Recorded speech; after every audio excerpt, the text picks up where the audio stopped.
My dear friend, আমি একটা আজকের লক্ষণীয় কেস দেখাতে চাইছি, শিক্ষণীয় কেস। কেসটা শেখার মতো আছে কিছু। এই কেসটার মধ্যে ওই ভদ্রলোকের বয়স 49 ইয়ার্স। উনি এসছেন আমার কাছে, উনি বলছেন যে ওনার টিবি হয়েছে। উনি বলছেন টিবি হয়েছে, ওনাকে বলা হয়েছে টিবি হয়েছে। উনি আজকে টিবির ওষুধ 3 মাস ধরে খাচ্ছেন। ওনাকে বলেছেন 6 মাসের খেতে হবে কোর্স।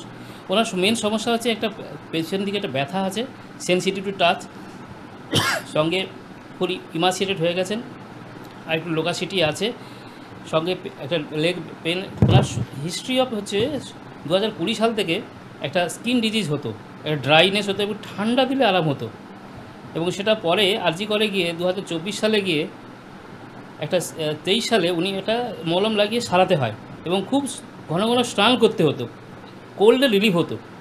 দিয়ে এবার রাইট সাইডের একটা সার্ভাইকাল লিম্ফ অ্যাডেনোপ্যাথি ধরা পড়ে।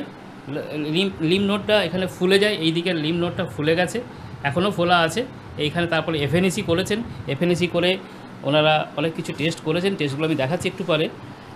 ওনার মেন হিস্ট্রি টল, স্লেন্ডার, লোকাসিটি আছে, ওয়েট 44 কিলো। উনি টক খেতে ভালোবাসেন, ডিম খেতে ভালোবাসেন, তেতো একদমই ভালোবাসেন না, জল পিপাসা খুব একটা নেই। ওনার past history, family history details আমি নিয়েছি। সঙ্গে আমি যেহেতু পলিফার্মেসি করি না, সিঙ্গেল মেডিসিন প্রেসক্রিপশন করি। 2024 সালে আমার ওই ঘাড়ের নিচে আপনার হঠাৎ একটা লিফ নোড ফুলে যায়, যেমন টিউমার হয়। তারপরে আরজিকরে গেছি, আরজিকর থেকে আমাকে ডাক্তার বলেছেন যে আপনাকে ইমিডিয়েটলি যে বুকের এক্সরে করতে হবে, বুকের যে ডাক্তার সেখানে দেখাতে হবে আপনাকে। আমি কেন? বলে আপনার বুকে আপনার ইনফেকশন হয়ে গেছে ফুসফুসে, ওই জন্য আপনার লিফ নোডটা ফুলে গেছে। আর তার কি বায়োপসি করতে হবে? না, বায়োপসি করতে হবে না। তারপর আমি তারপরে আমি বুকের এক্সরে করি, কোনো দোষ পাইনি। তারপরে আমার এই লিফ নোডটা ফুলে যায়, ঘা হয়ে যায়, পুজো হয়। সেই বলবো, হ্যাঁ, সেই পুজো হয়ে যায়। পুজো হয়ে যাওয়ার পর থেকে তারপর আমার অতি যন্ত্রণা হয়। তারপর আমার একটি স্কুল ছিল টিচার, সেই স্কুল টিচারের মাধ্যমে নেতাজি সুভাষচন্দ্র বোস ক্যান্সার হসপিটালে আমি দেখাই। ওখানে আমাকে রাতারাতি 24 ঘন্টা, 1-2 ঘন্টার মধ্যে আমাকে অনেকগুলো প্যাথোলজি টেস্ট করতে হয়েছিল। তারপরে আমি ওই ইয়েটা করলাম, বায়োপসি করার পর ধরা পড়ে গেল যে আপনার লিফ নোডে টিবি হয়েছে। ওখানে ডক্টর অনিন্দ্য সেনকে ওনাকে সঙ্গে সঙ্গে ডাকা হলো কয়েকদিন পর। তারপরে উনি দেখলেন, টিবি ওষুধ দিলেন আমাকে, বলছে এটা আপনি 3 মাস খাবেন। কিন্তু তার সঙ্গে সঙ্গে যেটা হচ্ছিল, আমার অত্যধিক যন্ত্রণা, কোমরে এত যন্ত্রণা, কিডনি দুপাশে, পেটের যন্ত্রণা, আমি বুঝতে পারিনি। ব্যথা ট্যাবলেট খেয়েও গেছিলাম, ওই সাময়িক কমেছে, হাঁটলে তো আরও ব্যথা করছিল। বলছে এইসব ব্যথা ওই টিবির জন্যই হচ্ছে, টিবি ওষুধ খান, ব্যথা কমে যাবে। যদি টিবি ওষুধকে না কমে 3 মাসের মধ্যে, তখন আপনাকে মাইক্রো সার্জারি অপারেশন করতে হবে। আর যে অপারেশন করতে হবে, হ্যাঁ, তার জন্য অনেক টাকার দরকার, 8-9 লাখ টাকা দরকার আছে। অ্যাডমিশন নিতে হবে এখানে, সব টাকা না হলে আপনি বিনা পয়সা কিছু হবে না। আপনাকে যা আমরা বিনা পয়সা করে দিয়েছি, অনেক টাকার টেস্ট, আর কিছু করা যাবে না। আপনি টাকা পয়সা জোগাড় করে আনুন, তারপর আমরা আপনাকে একটা অপারেশন করার চেষ্টা করব। এই পর্যন্ত আমার এই কথাগুলি বলার কথা ছিল।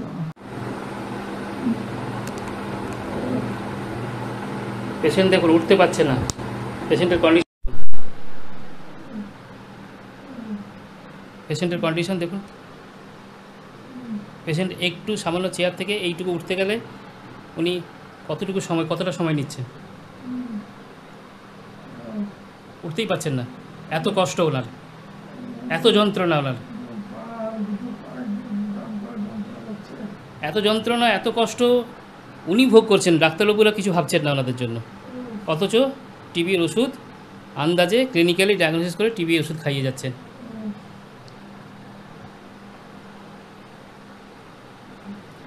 সবাইকে বলুন, জনগণকে বলবেন আমার টিবি হয়েছে, আমি এখনও পর্যন্ত দেখতে পাইনি। উনি আবার নানা রকমের টেস্ট করেছেন। উনি ঠাকুরপুকুর নেতাজি সুভাষচন্দ্র বোস ক্যান্সার হসপিটালে, নিউ গড়িয়াতে, যাই হোক, এখানে দেখিয়েছেন। দেখানোর পরে ওখানে টিবির ওষুধ চলেছে। এখানে একটা রিপোর্ট দেখাই আপনাকে। এখানে লেখা আছে রাইট সাইডের cervical lymph adenopathy, likely Koch's মনে হচ্ছে, কক্স কিন্তু কনফার্ম হয়নি। এখন আর লাংসে কিছু পাওয়া যায়নি। নানা রকমের টেস্ট করেছেন, কোনো কোথাও কিছু পাওয়া যায়নি। টিবি হয়েছে এই কথাটা কোথাও প্রমাণ লেখা নেই। এবং টিবির ওষুধ যে খাচ্ছেন আমি সেটা দেখাচ্ছি কাগজটা, ন্যাশনাল এনটিপি প্রোগ্রাম এত বড় একটা প্রোগ্রাম, অথচ এখানে দেখাচ্ছে যে clinically diagnosis, extra pulmonary clinically diagnosis. হ্যাঁ, এখানে হচ্ছে দেখাচ্ছে ক্লিনিক্যালি ডায়াগনোসিস হয়েছে। ক্লিনিক্যাল ডায়াগনোসিস টিবির, ওখানে টিবির কাগজ, উনি টিবির ওষুধ খেয়ে যাচ্ছেন আজকে 3 মাস ধরে, কোথাও কিছু, শুধু আরবিসিটা একটু ডব্লিউবিসি বাড়া আর সিআর রিঅ্যাক্টিভ প্রোটিন একটু বাড়া, এটা মানে নয় যে টিবি হয়েছে। এখানে আরেকটা ইউএসজি হোল অ্যাবডোমেন আমি দেখাচ্ছি, ইউএসজি হোল অ্যাবডোমেনে এখানে দেখাচ্ছে large irregular septated hypoechoic collection with internal echoes in right psoas abscess হয়েছে। ধরুন, শুধু পরীক্ষার পর পরীক্ষা, টেস্টের পর পরীক্ষা, বিভিন্ন জায়গায় গেছেন রিলিফ পাওয়ার জন্য, কোথাও মাঝখানে আবার হোমিওপ্যাথি ডাক্তার দেখিয়েছেন, দেখানোর পরে উনি দিয়েছেন হিপাসাল 6, হাইপেরিকাম 2000, আর্সেনিক 200, সঙ্গে আবার বেলাটোনা 30, সিমফাইটাম 200, কোনো কোথাও কিছু লাভ হয়নি। এরা সব পলিফার্মাসির করে, এখানেও আরও ডাক্তারকে দেখিয়েছেন, কোথাও কিচ্ছু লাভ হয়নি। আমি ওনাকে বলেছি আপনার কেস আমি সারিয়ে দেখাবো এবং আপনার যে টিবি হয়নি সেটাও প্রমাণ করে দেখাবো। সম্পূর্ণ কেসটা আমি আপনাকে সারিয়ে দেখাবো।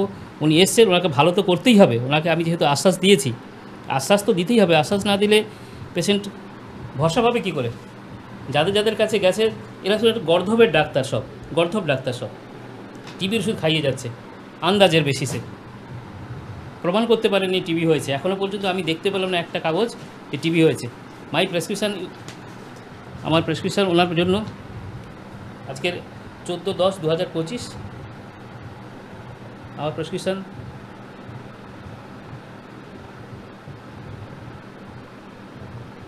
1 গ্লোবিউলস থাকবে।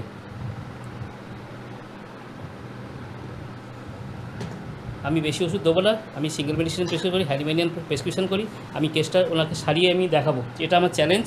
আমি বহুদিন ধরে এরকম একটা কেস খুঁজছিলাম যে যাদের অ্যাক্টিভ টিউবারকুলোসিস আমি সারিয়ে দেখাবো, কিন্তু আমি এখনও পর্যন্ত কনফার্ম হতে পারলাম না ওনার অ্যাক্টিভ টিউবারকুলোসিস হয়েছে কি না। অ্যাক্টিভ টিউবারকুলোসিস নেই, এক্সট্রা পালমারি হোক বা পালমারি হোক, ওনার অ্যাক্টিভ টিউবারকুলোসিস হয়েছে ডিটেক্টেড টিউবারকুলোসিস বা প্যাথোলজিক্যালি ডিটেক্টেড টিউবারকুলোসিস আমি কিন্তু এখনও পর্যন্ত পাইনি। পুরোটাই কিন্তু একটা মন গড়া ক্লিনিক্যালি ডায়াগনোসিস। আমার তো মনে হচ্ছে যে ওনার টিবি হয়নি, তো দেখা যাক আমি ওনার রেজাল্ট কী হয়। আমি আবার ফলো আপ দেবো, এটা ফলো আপ করবো, ফলো আপ করে আমি আপনাদের সবাইকে আমি দেখাবো। এই ভিডিওটা করছি এই কারণে, সবার জন্য, দেশবাসীর জন্য, জনগণকে সচেতন করার জন্য। আপনারা ভুল চিকিৎসার পথে পা বাড়াবেন না। ভুল চিকিৎসা করলে আপনার শরীর সব কিছু ধ্বংস হবে। ভুল চিকিৎসা না করে প্রপার চিকিৎসা, প্রপার হোমিওপ্যাথি চিকিৎসা করুন, তাতে রোগ ভালো হবে, সুস্থ হবে। এই ভিডিওটা তাদের জন্য যারা হোমিওপ্যাথি সম্বন্ধে নাক ছিটকায়, যারা বলে হোমিওপ্যাথির কোনো কাজ হয় না। হোমিওপ্যাথির আমার যারা স্টুডেন্ট আছে বা ছিল তাদের জন্য, যারা নতুন ডাক্তার যারা প্র্যাকটিস করা শুরু করেছে তাদের ক্ষেত্রে এই কেসটা একটা অনুপ্রেরণা হবে। একটা ডিফিকাল্ট কেস আমি সারিয়ে দেখাতে চলছি। আপনারা সবাই আমার পাশে থাকবেন, আমার ইউটিউব চ্যানেল ফলো করবেন, দেখতে থাকবেন। নমস্কার।